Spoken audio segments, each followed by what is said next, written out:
ciegos, mal orientados.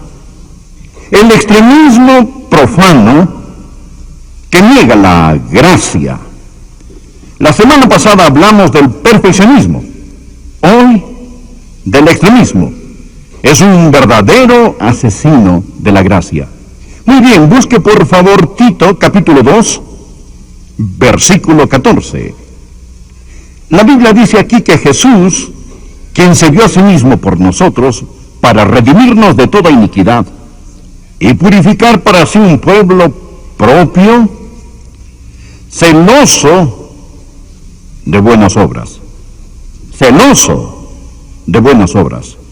Ahora quiero que mire el capítulo 3, los versículos del 8 al 10. Palabra fiel es esta, y en estas cosas quiero que insistas con firmeza, para que los que creen en Dios procuren ocuparse en buenas obras. Estas cosas son buenas y útiles a los hombres, pero evitan las cuestiones necias y genealogías y contenciones y discusiones acerca de la ley, porque son vanas y sin provecho. Al hombre que cause divisiones después de una y otra amonestación, deséchalo. Y el versículo 15, todos los que están conmigo te saludan. Saludan los que nos aman en la fe. La gracia sea con todos vosotros. Amén. 3 cosas acabamos de leer hoy. Primeramente, que afirma la gracia. Deseo que usted vea qué afirma la gracia. La gracia afirma que cuando somos salvos por la gracia, debemos ser celosos de buenas obras. Debe existir un amor consumidor, ardiente, emocional y apasionado por el Señor Jesucristo. Y Pablo le dijo a Timoteo que afirmar estas cosas. En el capítulo 2, versículo 14, él dijo, él se dio a sí mismo para que seamos celosos de buenas obras. Y luego en capítulo 2, versículo 15, esto habla, exhorta y reprende con toda autoridad. Nadie te menosprecie. Timoteo afirma estas cosas, que los hijos de Dios deben ser celosos. No se queden en medio de la carretera en cuanto al celo del Señor. En medio de la carretera es un pésimo lugar donde caminar, donde manejar y ciertamente donde vivir. Los que somos salvos no debemos ser tibios, debemos estar dedicados y dedicados al Señor Jesucristo. Debemos ser celosos de la palabra de Dios y de la verdad. Usted dirá, a veces esto divide a la gente. Es mejor estar dividido por la verdad que unidos por el error. Amén. Debemos ser celosos. Jesús no trató de llevarse bien con todos en cuanto a todo. Él dijo en Mateo 10, versículo 34, no penséis que he venido para traer paz a la tierra. No he venido para traer paz y no espada. La verdad divide. Martín Lutero era muy celoso de la palabra de Dios. Martín Lutero dijo, no quiero saber nada de paz y de concordia cuando la palabra de Dios se pierde por medio de estas. Y cuando lo llevaron a aquel tribunal le dijeron, Martín, retráctate de lo que has dicho y de lo que crees. Él respondió, Dios me ayude, aquí resisto, yo no puedo hacerlo. Verán, no puede comportarse moderadamente si una casa está en llamas y los ocupantes están pereciendo adentro. No da una discreta o silenciosa alarma. Si su esposa está siendo atacada por algún hombre que quiere hacerle daño, no es moderado en su defensa. Amigo, no debe ser simplemente tibio acerca de su amor por el Señor Jesucristo. Debemos amarlo con un amor apasionado. Si mi esposa me preguntara cómo es mi amor por ella y yo contestara te amo moderadamente, estaría en problemas. Amigos, estamos en problemas y amamos al Señor Jesús en forma tibia. Entonces, el primer punto, no tengo tiempo para demorarme en esto y verán por qué. Simplemente quiero decir que existe algo por afirmar y es aquí donde debemos ser celosos de buenas obras. Porque si no es cuidadoso, va a pensar que lo que estoy enseñando va opuesto al celo cuando hable contra del extremismo. No estoy opuesto al celo bueno. al celo correcto, al celo apropiado. Está escrito: el celo de tu casa me consume. Debemos ser celosos de buenas obras. Existe la gracia que afirma algo. Vimos lo que la gracia afirma. Capítulo 2, versículos 14 y 15. Ahora deseo que vean lo que la gracia evita. Capítulo 3, versículos 9 y 10. Pero evitan las cuestiones necias, genealogías y contenciones y discusiones acerca de la ley, porque son vanas y sin provecho. Al hombre que cause divisiones después de una y otra amonestación, deséchalo. Existe un celo entre los cristianos creyentes de la Biblia y a veces entre los no creyentes que divide, destruye y en ocasiones es hasta mortífero. Puede dividir hogares, puede dividir iglesias, puede dividir comunidades. El Hijo de Dios debe aprender a vivir por medio de principios. Estos son herramientas. Un principio es como un martillo. Puede construir una casa con él, pero también puede tomar ese mismo martillo y matar a golpes a alguien. Usted puede hacer lo mismo con los principios. Cualquier cosa que es buena, que es utilizada al extremo, llega a ser mala. Jacobo y Juan estaban con el Señor Jesús, y los samaritanos no recibieron al Señor Jesús. Entonces Jacobo y Juan dijeron a Jesús, y anótalo en su margen, en Lucas capítulo 9, versículos del 54 en adelante. Viendo esto, sus discípulos Jacobo y Juan dijeron: Señor, ¿quieres que mandemos que descienda fuego del cielo, como hizo Elías, y los consuma? Entonces, volviéndose él, los reprendió diciendo: vosotros no sabéis de qué espíritu sois, porque el Hijo del Hombre no ha venido para perder las almas de los hombres, sino para salvarlas. Y se fueron a otra aldea. Jacobo y Juan vieron a los samaritanos y se llenaron de celo. No les gustó la forma en que los samaritanos respondieron y dijeron: Señor, repréndelos. ¿Qué tal una paliza celestial, Señor? Señor, esta gente está en tu contra, necesitamos oírla. Jesús les respondió: ¿no sabéis de qué espíritu sois? No he venido a matar. Vine a sanar, vine a restaurar, vine a salvar almas. Pienso en aquel hombre que mató a ese doctor de abortos. Lo mató en el nombre de salvar vidas. ¿Piensa usted que esto hizo avanzar la causa de Cristo o piensa que la perjudicó? Yo pienso que la perjudicó. Creo que él tenía el mismo espíritu de estos apóstoles. Señor, castígalos. Pero Jesús les respondió: el Hijo del Hombre no ha venido para perder las almas de los hombres, sino para salvarlas. Dios sí trajo fuego sobre los samaritanos, pero fue fuego celestial cuando el Espíritu Santo descendió sobre ellos. Se encuentra en el libro de Hechos. Existe otro tipo de fuego que el Señor Jesucristo tenía en mente. ¿Sabe lo que es un fanático? Un fanático es alguien que ha perdido de vista su meta y por lo tanto redobla su velocidad. ¿Conoce usted a alguien así? Ahora, necesitamos estar al tanto de este celo descarriado. Por favor, mire capítulo 3, versículo 9. Pero evitan las cuestiones necias y genealogías y contenciones y discusiones acerca de la ley, porque son vanas y sin provecho.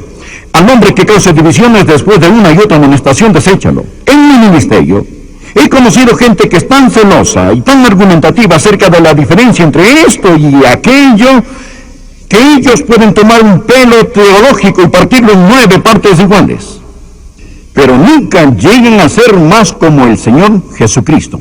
Es una tontería, es improductivo, es vano. Esto es lo que él dice aquí. Mire por favor nuevamente el capítulo 3, versículo 9. Él dice que si son sin provecho, vanas, que no traen a nadie a Cristo. Jesús habló de los fariseos en Mateo capítulo 23. Recorréis mar y tierra para hacer un prosélito, y una vez hecho, le hacéis 2 veces más hijo del infierno. Es sin provecho. Los fariseos eran así, se especializaban en asuntos secundarios. Jesús les dijo: diezmáis la menta y el eneldo y el comino, y dejáis lo más importante de la ley, la justicia, la misericordia y la fe. ¿Cuán sin provecho es esto? Jesús a su vez les dijo: coláis el mosquito y tragáis el camello. El extremista es uno que cuela un mosquito, es una persona con un celo mal orientado, es un fariseo, quien cuela y cuela los mosquitos. Pero no solo nuestro Señor dice que es sin provecho o vano, Él dice que divide. Por favor, mire el versículo 10. Al hombre que cause divisiones después de una y otra amonestación, deséchalo. ¿Sabe usted lo que la palabra hereje significa? Significa dividir. Significa dividir. El extremista en la iglesia causa divisiones, ocasiona discusiones, juzgan a los demás, critican a los demás. Y si usted reprende a uno de ellos, él pensará que usted es un profano o un mundano. Pero Pablo dice: no le permitas que destruya la iglesia. Ahora, permítame darle algunos ejemplos de cómo el pueblo de Dios cae bajo la esclavitud en cuanto a estas cosas. Por ejemplo, este asunto de tener su tiempo devocional. Debemos tener nuestro tiempo devocional, pero ¿sabe que la idea de un devocional puede ser una carga en lugar de bendición? He visto a personas bajo tal presión con respecto a tener su devocional a determinado tiempo. Tienen que levantarse en la mañana para hacerlo. No estoy en contra de su devocional, creo que debe tener su tiempo devocional. Pero sabe, hay ocasiones en que necesita más dormir que tener su tiempo devocional. ¿Sabía esto? A veces necesita una siesta. A veces lo más espiritual que puede hacer es tomarse una siesta. No hay nada malo en dormir. Un gran cristiano dijo: tengo al extremo. Este ha llegado a ser una distorsión y le garantizo que lo que está criando son rebeldes porque fracasarán. No saben nada sobre criar a hijos por medio de la gracia. ¿Y qué de la planificación familiar? Caray, sé que existen personas que nos dicen que debemos tener niños, y debemos tener niños. La herencia de Jehová son los hijos. Dios le dijo a Noé: llenad la tierra, pero Dios no le dijo que lo hiciera solo. Quiero decir que Dios nos permite planear el tamaño de nuestras familias. Debemos tener los niños que biológicamente podemos. Pero hay unos que ponen a la gente bajo tal carga al enseñar estas cosas. Ellos toman un principio y lo presionan hasta la distorsión.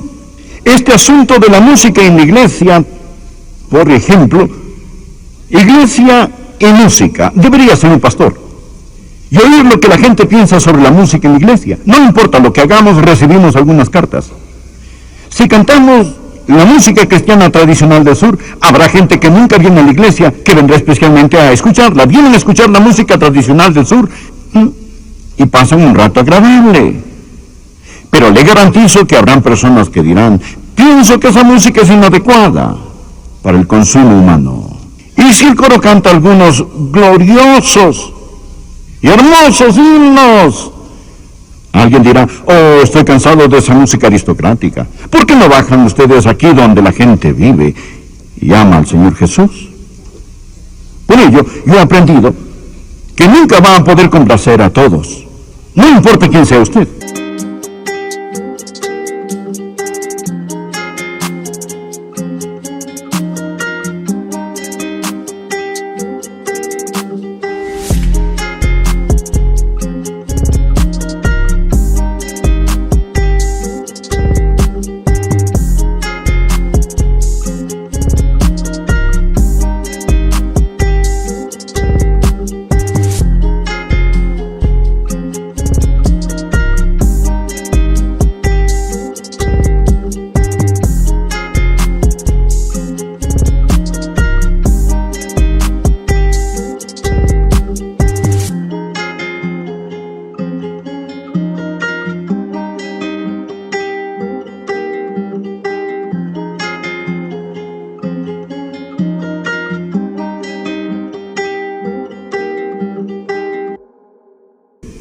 Por ejemplo, en el culto, Si hacemos algo maravilloso y alguien hace palmas con sus manos, habrá alguien que dirá que no es tan maravilloso. La Biblia dice, pueblos todos, batid las manos.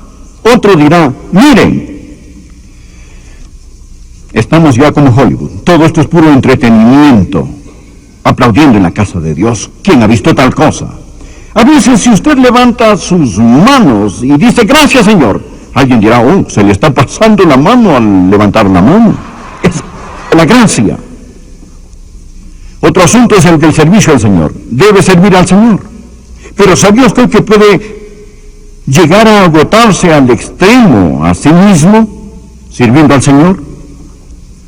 Recuerde, hay suficiente tiempo para hacer con gracia todo lo que Dios quiere que haga. Jesús dijo a sus discípulos, venid aparte y descansad un poco. Hay personas que creen en la abnegación y yo creo en la abnegación. Pero el ser un cristiano no significa que no puede pasar un buen rato. Hay gente que se resiente que alguien pase un buen tiempo. Pero Jesús no era un santurrón aguafiestas.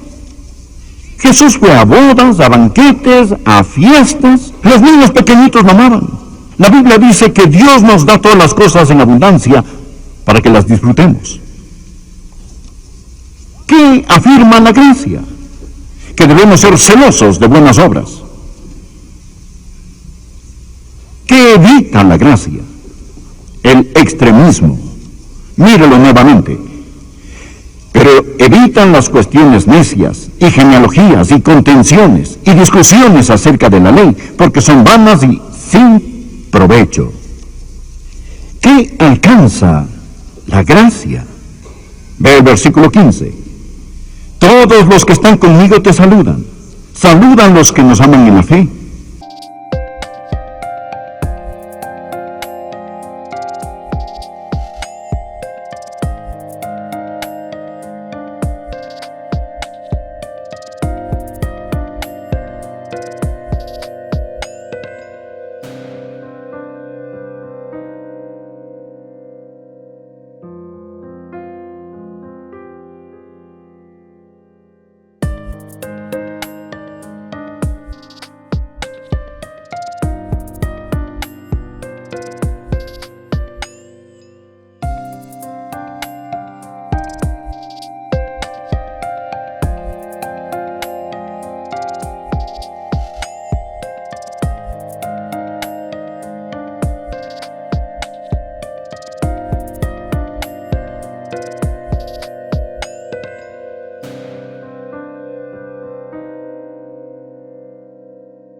La gracia sea con todos vosotros. Esto es lo que quiero. Esto es lo que yo quiero. Nunca vamos a llegar a ser todos iguales hasta que lleguemos al cielo. Y ahí incluso tendremos nuestra individualidad, pero tendremos un mismo sentir. Sea una congregación de gracia. Amigo, lo más admirable en el mundo es la gracia de Dios. La gracia de Dios. Somos salvos por la gracia. Debemos amarnos unos a otros, motivarnos. No estoy hablando de abandonar las convicciones. No debemos hacerlo por nada en este mundo. No estoy hablando de